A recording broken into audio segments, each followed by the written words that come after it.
Halo, Assalamualaikum warahmatullahi wabarakatuh. Berkat Tuhan mengalir atas hidup kita semua. Semoga semua makhluk hidup bahagia. Akhir-akhir ini banyak media-media sosial dan konten-konten kreator membahas tentang beberapa mbaknya yang depresi ya di MTR. Bahkan mereka bilang kasihan sekali ya hidup di negeri orang sampai segitunya. Ini sebenarnya permasalahannya seperti akhir-akhir ini yang sering saya katakan adalah tekanan-tekanan itu tidak pernah ada yang tahu. Jadi apa yang diekspos hari ini itu yang sudah matangnya, kasarannya orang ngomong. Tapi prosesnya untuk menuju depresi itu sebenarnya kan banyak masalah atau Mbak, banyak hal yang kelihatannya mungkin hanya satu, tapi sebenarnya kan tekanannya banyak. Banyak orang menanyakan sama saya, kerja di luar negeri kok utangnya malah oke. Saya sendiri juga jegek. Saya kadang-kadang nggak bisa bernafas dengan ulah-ulah beberapa orang yang sengaja memperalat para TKW. Jadi kerja di luar negeri itu bukannya semakin kaya, tetapi semakin banyak utang.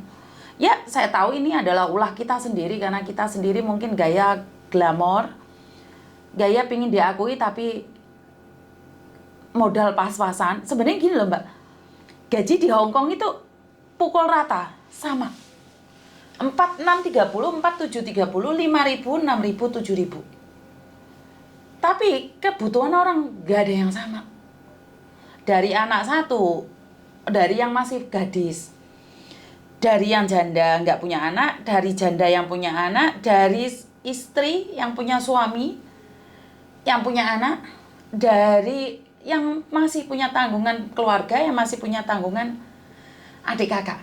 Ini beban yang kita tinggalkan dari Indonesia. Nah, nyampe di Hong Kong. Jadi ini adalah beban, masalah yang kita bawa dari Indonesia ya. Beban keluarga, beban anak, beban pendidikan, beban adik kakak, semua beban ini kita mengharapkan untuk datang ke Hong Kong agar terselesaikan. Beban ini agar terselesaikan. Karena itu kita merantau di luar negeri. Jauh dari keluarga, jauh dari kata cinta dan kasih sayang, jauh dari kata nyaman. Karena itu kita memberanikan diri melangkahkan kaki di negeri beton. Oke, dengan segumpal masalah, dengan setumpuk derita, dengan segunung air mata, kita melangkah dengan percaya diri bahwa kita bisa. Nyampailah kita di negeri Hong Kong yang dimana kita tidak pernah mengetahui adat istiadatnya, kita tidak pernah tahu bahasanya. Yang dari kecil kita terbiasa bahasa Indonesia, bahasa Jawa, bahasa Bugis atau bahasa Madura atau bahasa apapun yang di tempat kita besar. Tiba-tiba kita dihadapkan dengan seorang bos, dengan seorang majikan yang perwatakannya kita tidak pernah ketahui dan tidak pernah kita fahami. Yang pertama, bagaimana kita bisa memahami seseorang sementara bahasa kita tidak tahu. Dan tidak semua orang Hong Kong itu punya kesabaran untuk mengajarin. Jadi orang Hong Kong itu tidak ada waktu untuk mengajarin. Karena itu mereka rela membayar agensi dengan sangat mahal asalkan mendapatkan pembantu yang ekspektasinya bisa dalam segala hal. Bisa masak, bisa bahasa Inggris, bisa bahasa Kantonis, bisa bahasa Mandarin, bisa bersihin rumah, bisa jaga orang tua, bisa jaga bayi, bisa jaga anak, bisa masak, bisa nyetrika, serba bisa. Sementara kita yang terlahir dari Indonesia yang berbeda golongan, kompor aja kita nggak pernah tahu. Di zaman-zaman saya kompor itu tidak pernah tahu. Ya, orang-orang sekarang milenial sudah tahu semua. Tapi dengan keterbatasan kita yang dari Indonesia, kita mencoba bertahan, Mbak. Kita mencoba untuk menahan air mata kita. Kita mencoba untuk menguatkan hati kita. Kita lupa dengan beban kita. Kita sisihkan beban kita yang satunya ini. Beban keluarga kita sisihkan sebentar. Karena kita punya beban lain. Apa, Miss? Beban belajar. Beban untuk belajar. Belajar dalam hal apa? Bahasa. Beban dalam beban ketergantungan. Ketergantungan dalam hal apa? Ketergantungan dalam hal ingin secepatnya ingin mengetahui keadaan rumah majikan. Ketergantungan dari keinginan kita untuk mencari uang tadi. Kita sisihkan sebentar ini beban kita. Akhirnya kita fokus pada belajar. Menyesuaikan diri. Kadang-kadang kalau sudah malam mau tidur, kita ingat lagi beban yang ada di Indonesia. Lelah kita lupakan sebentar, kita mikirnya di Indonesia. Iki utangku wis nguber-nguber, anakku iki sekolah wae bayar. Ditambah lagi tekanan dari majikan yang bilang goblok, gendeng, edian, jisin, itu semua kita dapatkan. Jadi beban ini yang dari Indonesia yang kita pegang ditambah lagi beban dari majikan. Ini bentur ini. Ini masih belum cukup benturan ini, Mbak. Berjalannya waktu, kenal teman. Teman ngajak utang bank. Lah, kebeban lagi uang yang seharusnya dikirim buat orang tua, buat keluarga yang di Indonesia, malah bayari bank, utang bank. Padahal potongan belum selesai. Ini buat yang awal-awal ya. Ini adalah cerita yang saya ingin katakan adalah awal-awal ke Hong Kong ya. Beban keluarga, beban PT, beban majikan, dan beban teman yang punya utang. Dijadikan satu. Akhirnya kita mikir gak nutut. Karena mikir kita gak nutut, pikiran kita budrek, akhirnya pekerjaan kita gak jelas. Sudah bahasa gak bisa, pekerjaan gak fokus, uang gak dapet, karena harus bayar utangnya bank. Semakin kacau lah pikiran ini. Nah, disitulah muncul ingin bunuh diri. Kenapa muncul ingin bunuh diri? Karena dari beberapa mbaknya itu ngomong sama saya, sudah capek, Miss. Aku di Indonesia itu mikirin di Hong Kong iso mengurangi beban. Tapi ternyata bebanku itu bukan semakin mengurang, tapi semakin berat. Nah, ini yang ingin saya sampaikan pada mbak-mbaknya di luar sana. Beban itu akan semakin berat saat kamu terus memegangnya. Jadi kalau kamu masih penyesuaian, letakno keluargamu itu letakno di samping dulu. Jangan kamu pegang. Kalau kamu pegang, ya mampus kita, Mbak. Gak kuat. Karena itu kamu taruh dulu. Setelah itu, kamu berpikir ke depannya seperti apa. Sudah beban keluarga, beban bayar potongan, masih dapat agent yang nggak baik, majikan yang nggak baik, diutang. Depresi toh akhirnya. Akhirnya stres sendiri, akhirnya nggak kuat sendiri. Karena beban itu semakin lama semakin berat, bukannya semakin ringan. Karena kita terus. Lah ini bagi yang yang belum pengalaman, yang pertama kali ke Hong Kong. Nah yang kedua, bagi mereka yang sudah puluhan tahun di Hong Kong, apakah tidak mungkin bisa depresi? Ini bisa saja. Karena semakin lama di Hong Kong bukannya semakin kaya. Ada yang semakin lama di Hong Kong semakin melarat, semakin blesek. Walaupun saya tidak bicara semua ya. Tapi yang saya lihat, semakin lama di Hong Kong bukannya semakin kaya raya, tapi semakin paspor digadekno, KTP digadekno, apalagi yang akan digadekan. Akhirnya depresi. Semakin lama di Hong Kong tekannya semakin berat. Iya, soalnya gatel. Ono scammer ganteng niku wis gendeng segendeng-gendengnya. Diomongi koncone, jare koncone fitnah, ngapusi. Ya angel, Mbak. Kalau sudah punya pikiran gatel, ya angel. Apakah semua sosial media itu nggak bagus? Enggak, saya nggak bilang semua. Dipilah-pilah. Ingat, sosial media adalah pisau bermata dua. Yang satu bisa membuat kamu memberikan hiburan, tapi yang satu bisa membawa malapetaka. Jadi ingat-ingat kata saya, media sosial adalah pisau bermata dua. Jika pisau itu yang sebelah bisa membuat kalian bahagia, seneng, lihat YouTube guyu-guyu, nyengir-nyengir, lihat Facebook lucu-lucu, bisa nyengir-nyengir. Tapi di sebelah ini harus berhati-hati. Kalau kita nggak hati-hati, Yang sebelah ini bisa jadi malapetaka, kena scammer, kena ini, kena itu. Akhirnya kita dibobol uangnya. Jadi semakin lama di Hong Kong bukan semakin kaya raya. Itu sering terjadi pertanyaan seperti itu ke saya. Lah gimana bisa kaya? Kalau model dan gayanya aja selangit. Alah kalau misalnya kalau pirangan rambutnya jengat, rambut pirang bukan berarti dia nakal. Baju seksi bukan dia berarti pelacur. Karena kalau kalian berpikir seperti itu, berapa orang yang kalian ingin hakimi? Karena mereka pakai rambut pirang, baju seksi, ingin menghibur dirinya sendiri. Bagi saya pribadi itu tidak ada masalah. Yang bermasalah itu jika kalian seolah-olah diam lugu, tapi yo ngono kuwi. Banyak kan cerita-cerita, saya tidak ingin menyebutkan ya. Kelihatannya diam lugu tapi yo ngono kuwi. Tapi saya tidak mendukung dengan kata-kata bahwa nakal, sementing ana watesane kuwi yo lek iso aja nakal. Karena semua itu dari kebiasaan. Wong sing lugu iso kepreset apa meneh sing kebiasaane nakal. Ya ora? Sing lugu cek delosor-delosor apa meneh sing kebiasaane gak jelas. Maka dari itu, saya menjawab pertanyaan-pertanyaan yang sering dilontarkan oleh orang-orang Indonesia ya.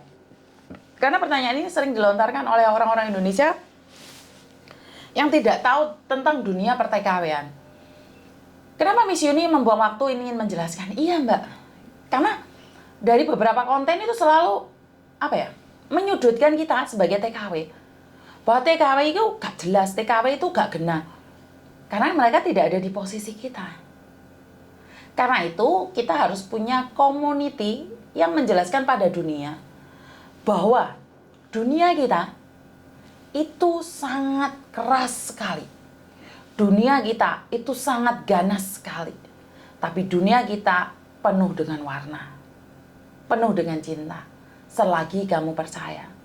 Jadi intinya adalah buat teman-teman yang di luar sana, khususnya yang berada di luar Hong Kong, yang selalu menghakimi dengan penampilan-penampilan orang Hong Kong yang kelihatannya tomboy, nakas, tatoan, semiran, baju seksi, itu apakah tergolong nakal? Saya tidak setuju dengan kata-kata itu. Karena kadang-kadang mereka cuma mencari pelampiasan saja. Mereka cuma cari jati diri saja. Bukan hanya mereka, saya pernah mengalami di fase tersebut. Tapi karena mungkin berjalannya waktu, mundak suwi mundak tuwek, yo tahu diri. Ya mungkin dulu saya tidak ada yang ngasih tahu Mbak. Dulu itu nggak ada orang yang buat konten ngomongi ojo rono, ojo rene, ojo ngono, ojo ngene. Tapi karena saya sudah pengalamannya jelek, tidak bagus, dan ada yang bilang kejiwaan seseorang itu tidak bisa dilihat dari konten, ya benar. Karena banyak orang yang di konten bahagia tapi di belakangnya remuk reda. Loh kalau saya enggak apa adanya. Boleh tanyakan pada pembantu saya. Saya kalau bertengkar sama suami saya ngamuk. Jaran-jaran barang ngucul lah kalau ngamuk. Jadi saya itu takut suami. Tapi ada kalanya saya itu lebih ganas daripada suami. Tapi saya tahu porsi saya sebagai istri tidak bisa melebihi dari suami. Jadi emansipasi antara laki-laki dan perempuan tidak ada perbedaan. Tapi saya tetap menghormati suami saya karena bagi saya adalah kekuatan saya itu dari dorongan suami.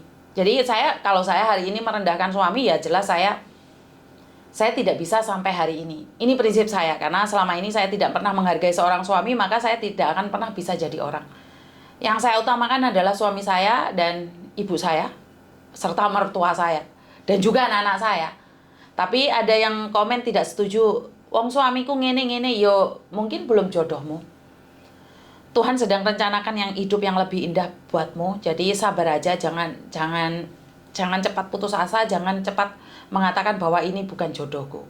Jadi buat teman-teman yang di luar sana, tetap nyimak channel saya karena banyak yang aditan terbaru.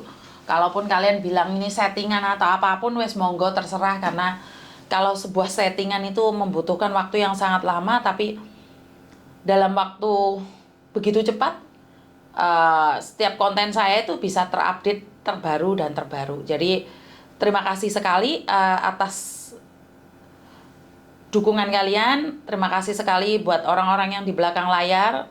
Walaupun saya tidak punya tim ya, saya cuma punya admin Mas Sandro aja. Jadi saya pribadi itu nggak punya tim. Ada tim satu yang sering angkat telepon itu mbaknya yang ada kasus dan kebetulan tinggal di rumah saya. Jadi bantu saya ngangkat telepon karena saya memang kewalahan untuk ngangkat telepon. Jadi buat mbak-mbaknya di luar sana, inilah cerita kita tentang TKW. Jadi buat Anda yang ada di Indonesia, jangan menyepelekan kekuatan kami. Dan kami pasti bisa. Hari ini, dimana mungkin kita sedikit kecewa, sedikit merana, sedikit tidak puas dengan keadaan, tapi kami yakin kami bisa. Dan seperti yang Anda tahu ya, video-video saya itu tidak ada editan yang menarik. Tidak ada editan-editan yang membuat terpesona orang, tapi saya bersyukur alhamdulillah di mana konten-konten saya ini bisa menyebar kemana-mana. Dan dalam waktu sangat singkat saya punya follower 56.000. Ini bagi saya adalah sesuatu yang sangat dahsyat sekali.